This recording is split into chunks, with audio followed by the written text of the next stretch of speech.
सत्संग जी, प्रेम से कहना, आज भक्ति पर्व के अवसर पर सभी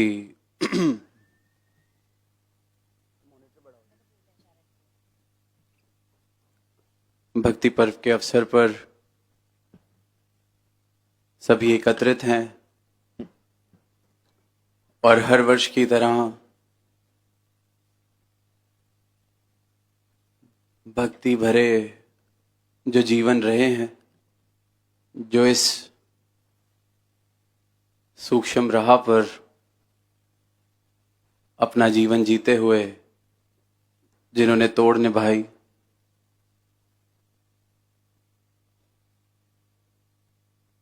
सदगुरु के वचन को, हुक्म को आधार बनाते हुए अपने जीवन जिए, जिन जीवनों को एक मिसाल की तरह भक्ति की देखा जा रहा है, ऐसे जीवनों का जिक्र हुआ। और वहीं निरंकारी राज माता जी का भी जिक्र कि किस प्रकार स्वयं बाबा हरदेव सिंह जी से सुना कि सभी शक्तियों के मालिक, पर फिर भी भक्ति करनी कैसे है, अपने शब्दों से, अपने जीवन से, चाहे एक निजी रूप में या जो जीवन सारी ही साथ संगत ने देखा, न जाने कितने कितने ऐसे मौके बने जब ये जीवन भक्ति भरा कैसे होना चाहिए। तो जब भी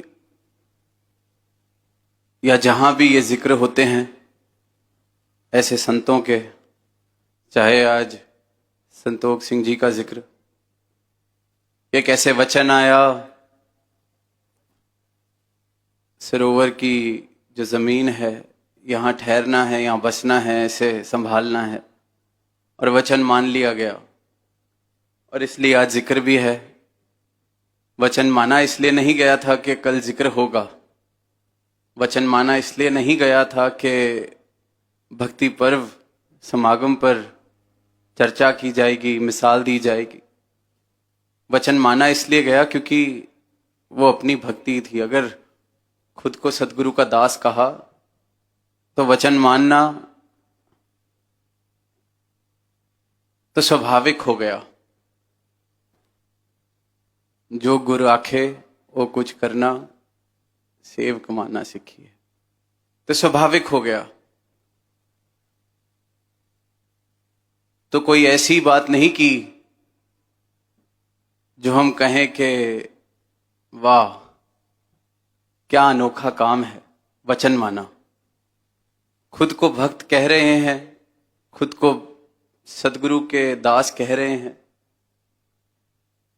अपना जीवन अगर इनके ब्रह्म ज्ञान के आधार पर जीने का प्रयास कर रहे हैं, तो सदगुरु का वचन मान लेना स्वाभाविक है। वो कोई गुरसिक कहे कि मैं आज वचन मान के आया हूं तो इस बात की वाहवाही की जाए, तो मतलब कहीं सोच में, होश में, मेरी भक्ति में, या जिसे मैं भक्ति कह रहा हूं, या मेरी परिभाषा जो है, कमी उसमें है। भक्ति तो जीवन जीने का एक ढंग है, एक चुनाव है,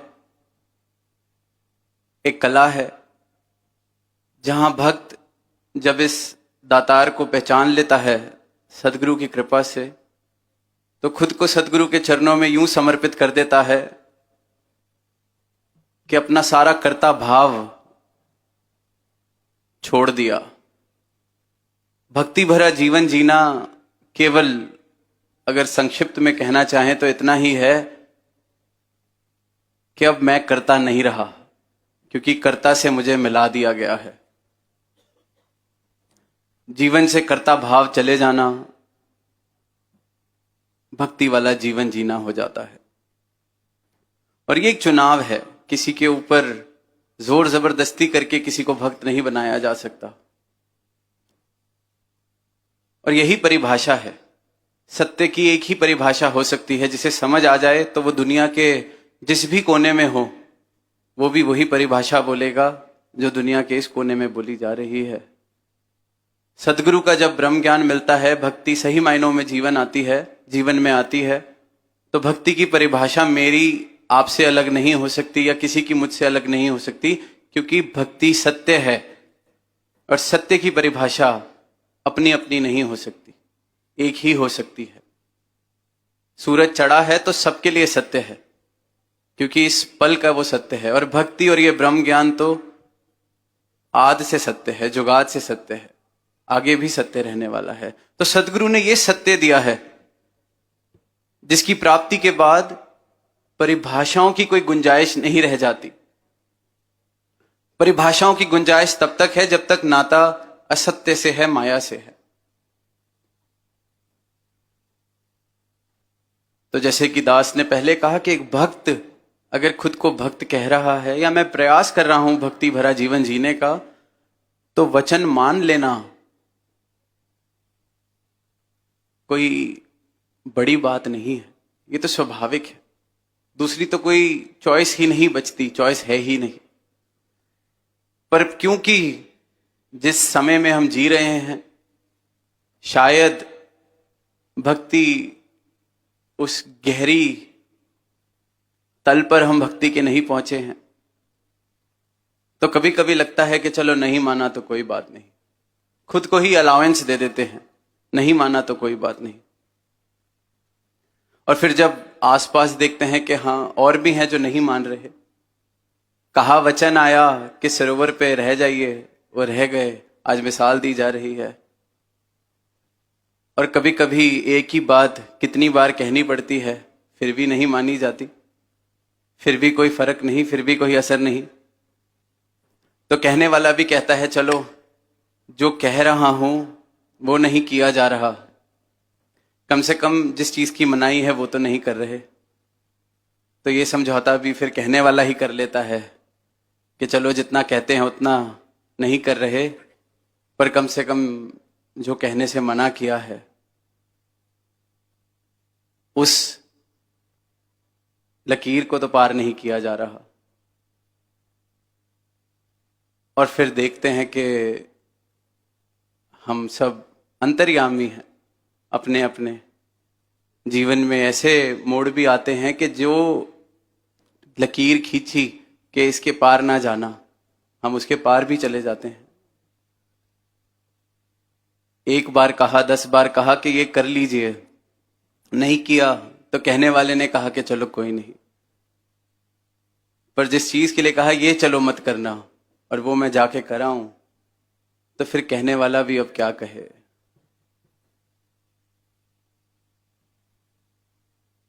आज जब ये माइक आ रहा था तो ध्यान में वो बात आई जो भगवान बुद्ध के विषय में सुनते हैं कि उन्होंने कहा, वो मौन हो गए, बोलना छोड़ दिया। तो जब उनसे पूछा गया कि आप अब अपने शब्दों का इस्तेमाल क्यों नहीं करना चाहते, आप ये जो आपको हासिल हुआ है सत्य, शब्दों से इसको दुनिया तक क्यों नहीं पहुंचाना चाहते, तो उन्होंने कहा कि मेरे कहने से क्या फर्क पड़ना है, जिसने बदलना है उसको इस परमात्मा ने वैसे ही बदल देना है, और जिसने नहीं बदलना उसके आगे मैं जितना भी कहता जाऊं उसने सोते ही रहना है। तो दास ये सोच रहा था कि पता नहीं उन्होंने ये किसी बात से थक कर बोला या एक गहन एहसास था कि ये बात ही सत्य है इसलिए बोला। पर हमारे भाग कितने ऊंचे कि सतगुरु चाहे यहां तक हमने मजबूर किया कि यूं कह दिया कि मैं पानी में मधानी मार रहा था, पर फिर भी इन्होंने कहना नहीं छोड़ा, फिर भी राह दिखा रहे हैं। यहां तक कह दिया कि या तो बख्शने वाले को रुकना पड़ेगा या गुनाहगार को रुकना पड़ेगा, फिर भी राह दिखाए जा रहे हैं। ये नहीं कहा कि कहने का क्या फायदा, राह दिखा रहे हैं कि चलो कम से कम वो लाइन तो पार नहीं की जा रही कि ये नहीं करना। तो समागम से ही आत्मा मंथन का विषय चल रहा है, तो आज भक्ति पर्व पे भी आत्मा मंथन इसी बात का होना चाहिए कि भक्ति है क्या, मेरे लिए भक्ति क्या है। क्या मेरी भक्ति अभी भी मेरी परिभाषा के अनुसार है? तो मतलब सही मायनों में भक्ति अभी भी नहीं हो रही है। कुछ पंक्ति हम संगत में अक्सर सुनते हैं कि सुध दारा और लक्ष्मी पापी के भी होए, संत समागम हरि कथा तुलसी दुर्लभ होए।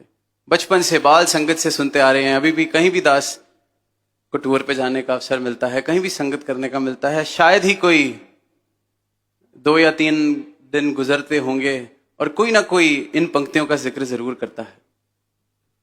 मन में बड़े समय से ख्याल था इन पंक्तियों को लेके। आज भक्ति पर्व का अवसर है, पारिवारिक रूप में हम बैठे हैं, तो भाव ये आया कि ये कहना तो बहुत आसान है कि सुध दारा और लक्ष्मी पापी के भी होए, संत समागम हरि कथा तुलसी दुर्लभ होए। तो क्या मैं ये संत समागम और हरि की कथा इसलिए कर रहा हूं क्योंकि संसार की उपलब्धियां मैं चाहकर भी नहीं कर पाया, तो मैंने जिन्होंने पाया उनको पापी घोषित कर दिया कि ये तो पापियों को भी मिल जाता है, मैं तो ये संत समागम कर लेता हूं। चाहत अभी भी संसार की है, चाहत अभी भी उपलब्धियों की है, चाहत यही है कि महल माड़ियां बनानी है,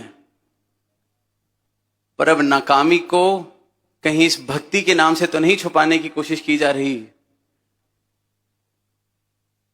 अपने अहंकार को बचाने की कोशिश ये कह के तो नहीं की जा रही कि चलो ये तो पापियों का काम है, हम तो फकीर हैं, हम तो संत हैं, हम संत समागम करते हैं, हम हरि कथा करते हैं।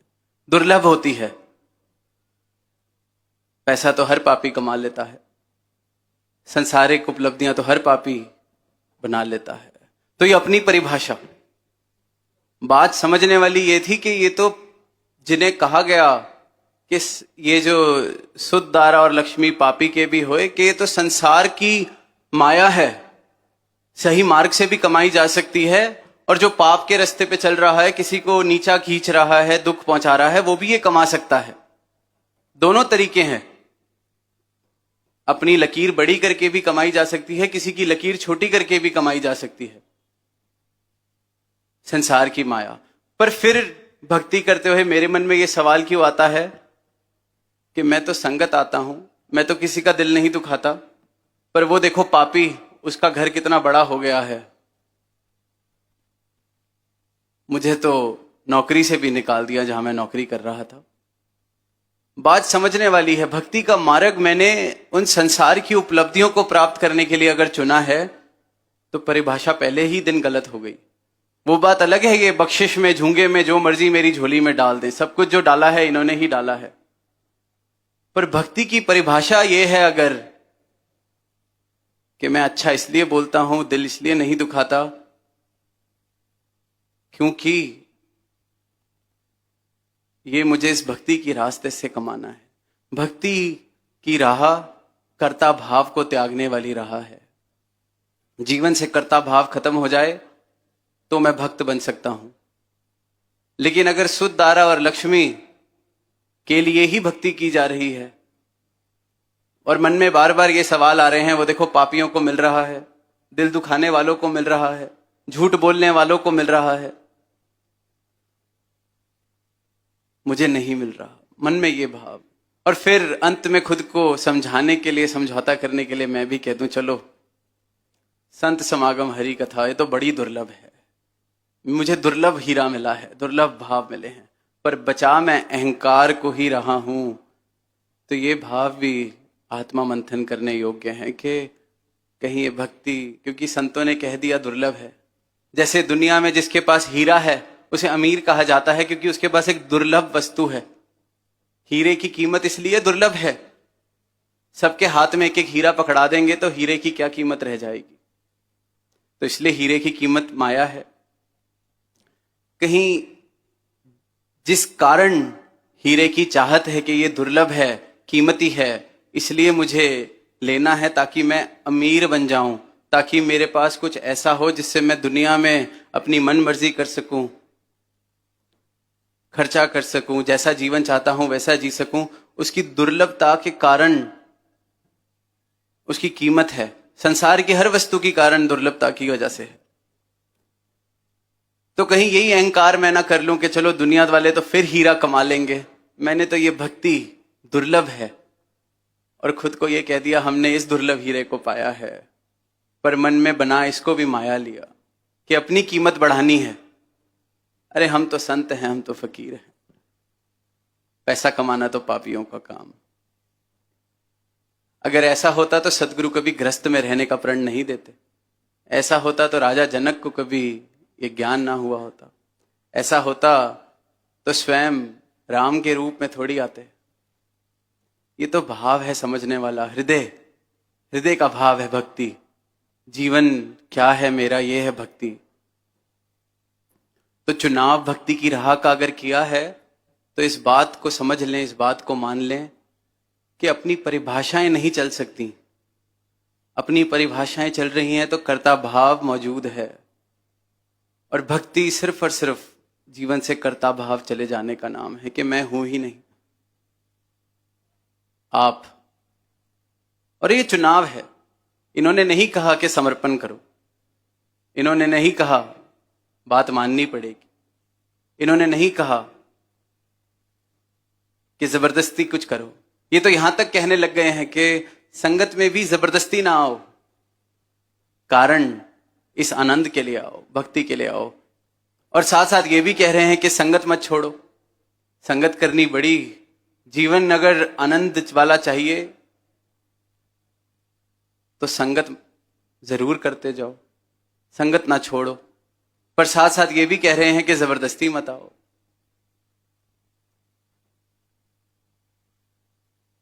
जोर जबरदस्ती का तो सौदा भक्ति है ही नहीं, प्रेम का सौदा है। प्रेम में जोर जबरदस्ती नहीं होती। और जिससे अगर हम जोर जबरदस्ती के रिश्ते को प्रेम कह रहे हैं तो फिर तो प्रेम क्या है ये बात ही नहीं समझ आई। और दुनिया के मालिक के साथ रिश्ता बनाना है तो ये अपनी मर्जी से ही बनना चाहिए। तभी इन्होंने हमें स्वतंत्र किया है, तभी ये जीवन दिया है। भक्ति एक चुनाव है, भक्ति जीवन जीने का एक ढंग है। और जब ये चुनाव कर लिया तो फिर वहां अपनी मैं नहीं रहती। ये ऐसा एक चुनाव है जो मेरे जीवन का आखिरी चुनाव हो। ये चुन लिया तो अब आपने चुनना है, आपने रास्ता दिखाना है, आपने चलाना है। और कतई, क्योंकि इसके बाद जो नौजवान दास की उम्र के हैं वो कहेंगे कि मतलब कुछ करना ही नहीं, सब कुछ अपने आप होगा, तो फिर हम कोई इच्छाएं छोड़ दें, कोई प्राप्तियों के प्रयास छोड़ दें? बिल्कुल नहीं। जो कुछ पाना है, जितनी आज सोच है पाने की, दास कहेगा उससे 1000 गुना बड़ी सोच करके पाने का प्रयास किया जाए। पर नहीं मिला तो मैं करता नहीं था। कर्ता भाव छोड़ना, ये कहा गया। अपनी अपनी परिभाषाएं हम छोड़ दें तो भक्ति की राह पर चल पड़ेंगे। भक्ति की राह पर चलने लग गए हैं, क्योंकि परिभाषा बनाने में इंसान बहुत आगे है। अपनी मन मर्जी से कुछ भी बना लेता है। जैसे हम सब ने बख्शनहार होने की एक परिभाषा बना रखी है कि ये बख्शनहार तब होंगे अगर ये करेंगे तो। जैसे कभी कभी होता है, मेरे घर नहीं आए, आएंगे, क्यों नहीं आए, मुझसे नाराज हैं। लाइन में नजर नहीं मिली, मुझसे नाराज हैं। खुद ही मैंने कह दिया है मुझसे नाराज हैं। खुद ही मैंने सोच लिया कि यहां आएंगे, ये करेंगे तो ये बख्शनहार हैं। मैं सर्टिफिकेट देने वाला सदगुरु को कौन हूं कि ये बख्शनहार हैं कि नहीं? और इन्होंने कब कहा कि मुझे तुम्हारा सर्टिफिकेट चाहिए? कहे अवतार गुरु दे बाजो, दरगाह रहंदी पत नहीं। दरगाह में तो मुझे ये चाहिए, मेरी तरफ, मेरे पक्ष में खड़े ये मुझे चाहिए। मेरा सर्टिफिकेट इनको नहीं चाहिए कि ये बख्शनहार हैं कि नहीं। जिसदा पख करे तू स्वामी, उस बंदे लई मौज बहार। मौज बहार के लिए इनका पख मुझे चाहिए। मैं इन्हें बख्शनहार होने का सर्टिफिकेट दे रहा हूं कि नहीं, इस बात से इन्हें कोई फर्क नहीं पड़ता, ना इन्हें मुझे कहा है। पर कमाल की बात यही है कि ये इकलौता ही दर है इनका जहां मैं इनको सर्टिफिकेट भी दे रहा हूं, जहां अपनी मर्जी से आ भी रहा हूं, जा भी रहा हूं, घर जाके ये भी कहूंगा कि आज संगत में ये ठीक था, ये नहीं था, और फिर कल उठ के दोबारा इनकी संगत में आके इनके आगे खड़ा हो जाऊंगा, ये फिर भी नहीं कहेंगे। बस इतना ही कहेंगे, दिल नहीं लगता कहीं भी जाइए, कोई जबरदस्ती नहीं है। तो अपनी अपनी परिभाषा छोड़ते चले जाएं, अपनी अपनी परिभाषा छोड़ते चले जाएं, इनकी ही परिभाषा हो। तो आज जहां भक्ति पर्व है, तो दास भी इस भक्ति की राह पर इनकी कृपा से ये चला रहे हैं और आगे भी चलता रहे। तो अपने लिए एक अरदास, आज सुबह से ध्यान था कि सारी ही संगत भी है, सबके सामने, सदगुरु के सामने यही अरदास कि अब इन्होंने जो प्रेम दिया है, इन्होंने अपना बनाया है, तो इन्होंने इस प्रकार से इतना विश्वास, इतना प्रेम भी दिया है कि किसी के लिए कहें कि इन्हें बख्श दो महाराज, तो ये बख्श देते हैं। कोई कहे कि इसकी परिभाषा के अनुसार भी इसे बख्श दो, इसकी परिभाषा ये है कि अगर इसे ये मिल जाएगा तो मतलब ये समझेगा इसे बख्श दिया आपने, ये तब भी बख्श देते हैं। तो अपने लिए अरदास ये है कि हृदय और भाव हमेशा यही देना कि खुद भी कभी मन में किसी के लिए ये भावना है कि इसे दास ने नहीं बख्शना, खुद तो बख्शता जाए और खुद आपके आगे भी सबके लिए बख्शिश ही मांगे, पर साथ में इतनी समझ देना कि बख्शिश जो आपकी परिभाषा है, दास कभी ये जिद ना करे कि इसको उसके अनुसार बख्श दो। आपकी जो बख्शिश है, बख्शना आपने है। लोग कहते हैं बख्श दो, तो इन्होंने अपने दर में आना जाना हमें दिया हुआ है, तो बख्शा ही तो हुआ है। कई बार हम परिभाषा बना लेते हैं, किसी की कोई सेवा बदल गई, कोई मुखी था वहां से हट गया, अरे उसको बख्श दो। बख्शने की परिभाषा ये कहां से हो गई कि मैं मुखी ही बना रहूं, या मैं जिस रास्ते से आप पिछले वर्ष आए थे इस रास्ते से दोबारा हो, नहीं आए तो मतलब आपने बख्शा नहीं। तो दास कभी भी अरदास करे आपके आगे किसी को बख्शने की, तो आप जी अपनी परिभाषा के अनुसार ही बख्शना, और इतनी समझ दास को देना कि ये भाव कि मैं तो बख्शवा ही रहा था, ये तो भक्ति ही है, पर ये बात भी कहीं मेरी परिभाषा ना बन जाए कि मैं तो बख्शवा ही रहा था, इसमें गलत क्या था। आपका जो ध्यान आप करता है,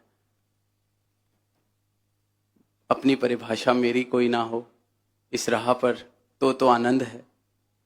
और ये याद रहे कि मुझे कोई अधिकार नहीं, ना इन्होंने मुझसे कोई सर्टिफिकेट मांगा है। दरगाह में मुझे ये अपने पक्ष में चाहिए, भक्ति ये है। अपनी परिभाषा के अनुसार जो कुछ किया जा रहा है वो भक्ति नहीं।